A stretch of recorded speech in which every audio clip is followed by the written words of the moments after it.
গুলশানে দলের চেয়ারপারসনের কার্যালয়ে গণ অধিকার পরিষদ ও গণতান্ত্রিক বাম ঐক্যের সাথে বৈঠক করে বিএনপি। বৈঠক শেষে দলের মহাসচিব মির্জা ফখরুল ইসলাম আলমগীর বলেন, ডোনাল্ড লুর সফরের সাথে বিএনপির রাজনৈতিক কোনো সম্পর্ক নেই। বাংলাদেশের জনগণ কারো উপরে নির্ভর করে তার গণতান্ত্রিক অধিকার ফিরিয়ে আনবে এটা আমরা মনে করি না। আমরা যে আন্দোলন করছি সম্পূর্ণ জনগণের শক্তিতেই নির্ভর করে আমরা আন্দোলন করছি গণতন্ত্রকে পুনরুদ্ধার করার জন্য। সুতরাং এই বিষয়ে আমরা খুব বেশি একটা কথা বলতে চাই না। এক প্রশ্নের জবাবে দেশের অর্থনৈতিক অবস্থা নিয়ে উদ্বেগ প্রকাশ করেন তিনি।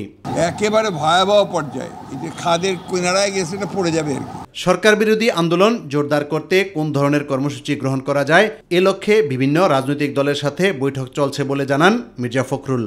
নির্বাচনের জন্য একটা নিরপেক্ষ নির্দলীয় সরকারের অধীনে একটা নির্বাচনকারী সরকারের অধীনে নির্বাচন করা, সেই লক্ষ্যে আমরা বিগত কয়েক বছর ধরেই আমরা রাজনৈতিক দলগুলোর সঙ্গে যুগপৎ আন্দোলনের ধারায় আমরা আলোচনা করছি, কথা বলছি, আন্দোলন করছি।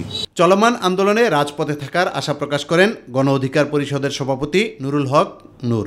তবে আমরা সরকারের সব ধরনের ষড়যন্ত্র এবং শয়তানি আগামীতে মোকাবেলা করার জন্য আমরা প্রস্তুতি নিচ্ছি এবং সেই ধরনের কর্মকৌশল নিয়ে আগামীতে আন্দোলনকে বেগবান করা হবে। দেশের মানুষের অধিকার আদায়ে আমরা রাজপথে থাকব। ইউসুফ আলী, মাই টিভি, ঢাকা।